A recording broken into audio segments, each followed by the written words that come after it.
Bienvenue à l'écoute de cet enseignement du ministère El Shaddai RDC avec le pasteur Steven Alembe. L'enseignement que vous êtes sur le point d'écouter, par la grâce de Dieu, va vous révolutionner, transformer et vous épanouir dans votre vie chrétienne et plusieurs domaines ensuite. Nous vous souhaitons une bonne écoute. Puisse Dieu vous bénir. Je vais te donner 5 clés d'or, pas de pierre, pas de or plaqué. C'est très important.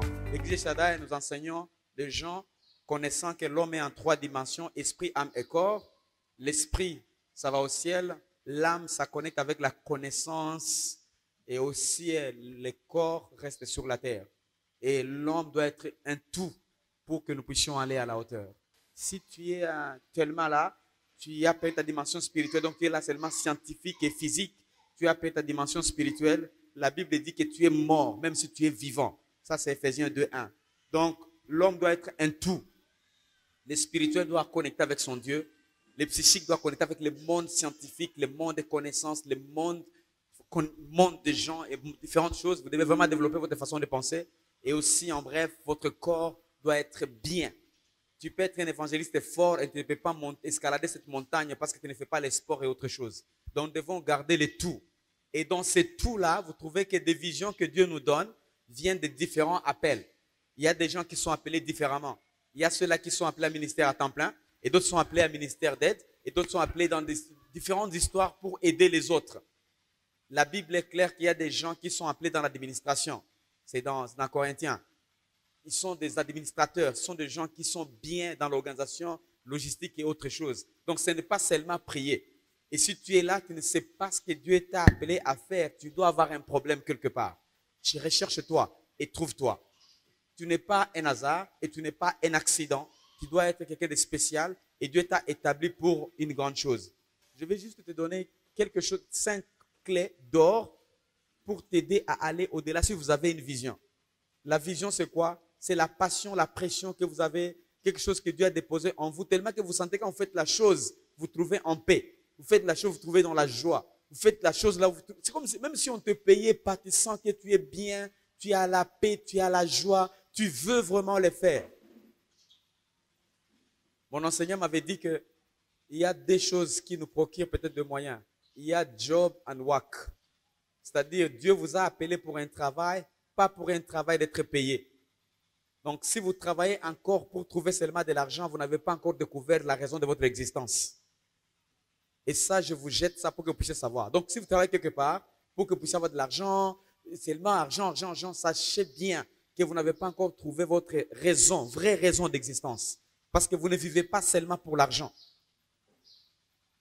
Quand Adam et Ève ont été créés et mis dans les jardins, n'ont pas été mis là pour l'argent ou autre chose. On leur avait dit travailler. Et ils ne travaillaient pas pour avoir un salaire d'argent, mais une satisfaction. Donc, le travail, d'abord, ça connecte avec votre cœur. Voilà pourquoi, si vous êtes dans un boulot qui ne vous donne pas la paix, sachez que vous n'êtes pas encore, vous ne vous êtes pas encore retrouvé. Et à l'Église Shaddai, on doit vraiment relever la façon de penser pour que nous puissions être influents. L'influence ne vient pas de là où vous trouvez l'argent, ça vient de la paix que vous avez en servant les autres. Amen. Alors, la première chose que vous devez savoir, c'est que si vous avez une vision, ça peut être une entreprise, micro ou macro, ça peut être une organisation, ça peut être un ministère, ça peut être peut-être une société qui vous démarrez ou différentes choses que vous voulez faire dans votre vie comme vision. Faites attention, vision. Vision est différente d'un projet. Les gens qui font le développement des ISDR et autre chose, ils font de la confusion entre vision et projet. Une vision peut avoir 100 000 projets. La vision est plus grande que le projet. Amen. Donc, si vous avez seulement un projet dans votre vie, ce n'est pas une vision. Mais si vous avez une vision, vous avez 1000 et 100 000 projets. Amen. Donc, la première chose dans Proverbe 13:20, vous devez tout faire pour vous entourer par des bons amis. Donc, si vous avez une vision, vous voulez aller plus loin, la première personne ou la première chose que vous avez besoin, ce n'est pas l'argent, ce sont des amis.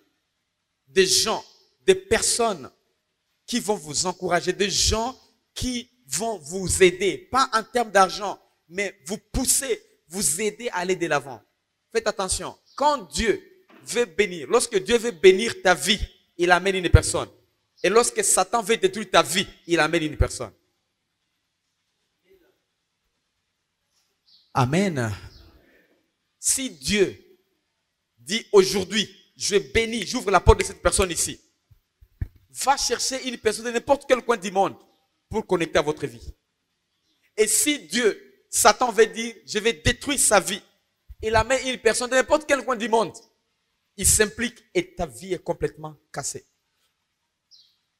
Donc une personne est très importante. Dites au voisin, une personne est très importante. Excusez-moi, mettez entre guillemets surtout les gens qui veulent se marier. Très attention, parce que c'est un compagnon de la vie. Alors très attention. Si vous êtes là avec des ambitions, je ne vous dis pas de venir me voir. Je dis de consulter votre cœur convenablement, comparativement avec ces messages. C'est très important. Donc, trouvez une personne, trouvez des gens, rencontrez des gens qui peuvent vous aider.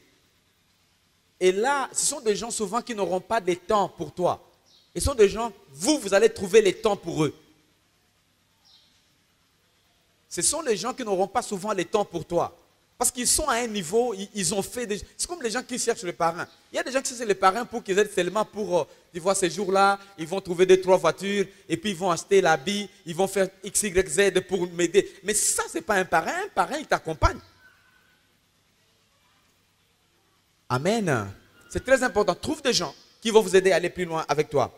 Deuxième chose que vous devez faire, si vous voulez vraiment agir convenablement dans votre vision, vous devez comprendre qu'il y a des critiques qui viendront. Donc, allez à l'encontre de critiques. Si tu peux comparer, tu peux prendre même Néhémie 4.1 et tu descends avec les livres de Néhémie. Donc, il y a des choses. Parce que la vision est toujours puissante par rapport à votre compétence. La vision est toujours élevée par rapport à votre façon de penser. La vision est toujours au-delà de tes moyens. La vision est au-delà même de ta famille. Et vous trouvez, quand vous commencez à vous jeter dans cette vision-là, il y a des critiques de tous les côtés. De gauche, droite, nord, sud. Même les gens de la famille, les amis, les voisins. Regarde, ils pensent qu'ils peuvent faire ça celui-ci. Ils pensent qu'ils peuvent faire ça celui-ci. C'est toujours ça. Donc, si vous êtes un visionnaire et les oreilles ouvertes, toujours ouvertes comme ça, toujours, on m'a critiqué, tu n'iras nulle part dans ta vie. Nulle part. Nulle part. Toutes les personnes qui sont devant, ils sont toujours critiqués. Donc, vous serez toujours critiqués d'une manière ou d'une autre. Amen. C'est là aussi vous avez une vision. Fermez vos oreilles. Avancez. Parce que tu vois ce que Satan fait s'il veut te bloquer. Il t'amène le négatif. Si le négatif commence à être dans un emballage tellement élevé par rapport au positif, c'est fini. Ça fait le contrepoids. Et c'est fini.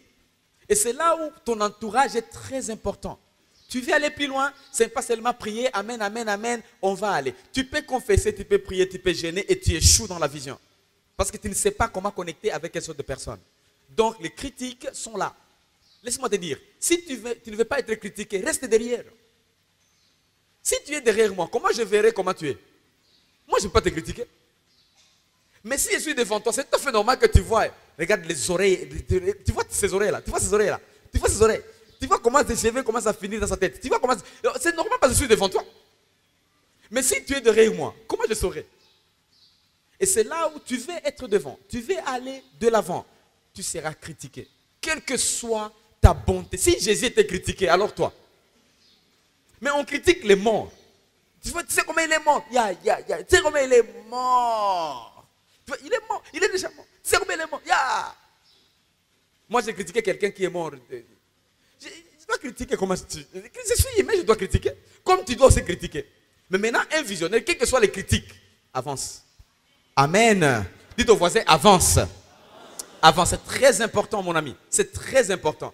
C'est comme un garçon qui veut se marier. Quels que soient les conseils qu'on donne, cette fille, elle est comme ça, elle est comme ça. Les garçons disent, c'est elle. C'est ça la vision en fait. Elle est comme ça, elle a des joues, elle est comme ça. En fait, ils ne voient rien. Les garçons ils ne voient que l'ange. Vous connaissez. Nous avons conseillé beaucoup de temps. On pense que toi et elle là, c'est comme si non, tu sais moi pasteur, tu sais moi. Et puis en fin de compte, parce que comme ce que tu me disais, non, c'est déjà conclu. Si, c'est déjà conclu. Plus question de ce qu'on disait, c'est déjà conclu. Maintenant, c'est ta responsabilité de faire ce que tu veux. Donc les critiques, c'est normal. Si tu es un visionnaire, accepte d'être critiqué et avancer. Amen. Accepte, s'il te plaît. Accepte. Troisième chose, pour un visionnaire, wow. Si tu es visionnaire, tu as une vision, n'importe quelle vision, dans n'importe quel domaine, tu as besoin, pas seulement des amis qui t'accompagnent, comme on a dit au premier point, mais tu as besoin des coachs. Et qui seulement coach. Dis au voisin coach. Coach. Les coachs est différent d'un mentor. Un mentor, c'est celui qui est devant toi, qui est un exemple à suivre. Mais un coach, c'est celui qui a une expérience dans un domaine spécifique où vous voulez développer et il vous aide dans ce domaine-là. Beaucoup de gens en leadership font la confusion entre coach et mentor. Beaucoup de gens. Moi, je suis pasteur. Je peux être mentor dans les pastorales. Je peux être coach si tu veux vraiment dans les pastorales. Mais je ne peux pas être ton coach si tu es, par exemple, disons qui? Par exemple, disons un exemple, comme qui? Tu veux être quelqu'un de l'avion, tu veux être pilote. Je ne peux pas être ton coach, je ne connais pas. Hélico peut-être même, je peux essayer, mais autre chose, je ne peux pas. Maintenant, c'est à toi de savoir. Mais toi, si tu connais ce domaine-là, et lui peut t'aider, il n'est pas ton pasteur, mais il peut être ton coach dans les domaines-là. C'est comme dans la magistrature. Nous avons pasteur Gislain ici. Il peut coacher tout le monde dans ce domaine-là. Amen. Parce qu'il a l'expérience dans les domaines. C'est comme tu cherches le coaching du mariage chez un prêtre. Alors ça, c'est un problème. Pour que tu sois coaché dans les domaines de mariage, trouve quelqu'un qui s'est marié et puis qui a l'expérience plus que toi. Comment tu peux trouver qu'il n'a jamais même eu un enfant qui te parle comment est-ce qu'il faut garder les enfants? Bon, c'est vrai, il va te montrer la parole de Dieu, mais il n'a pas d'expérience. Il va te voir la parole dit, nous devons garder nos enfants. Toi, comment tu gardes tes enfants à toi? Parce que le coaching, ça se fait dans les domaines de force, domaines où tu as vécu, tu as l'expérience. Parce qu'il y a des choses qui n'ont pas été écrites, mais parce que tu as vécu, tu peux le faire avec les autres parce que c'est ta vie quotidienne. Donc, trouve un coach dans le domaine. Tu veux commencer une société. Tu ne peux pas commencer une société seulement dans ta maison. Parce que tu as écrit un statut ou tout ce que tu veux et tu commences. Tu veux commencer une ONG. Allez, tu mets des groupes. Allez, ça c'est conseil d'administration. Ça c'est les cocos, comme on les appelle au Congo. Ça c'est quoi? Mais tu te lances tout ça et puis après, trouve des gens qui ont vécu dans ce domaine et qui ont fait des choses. Et là, ils peuvent t'aider.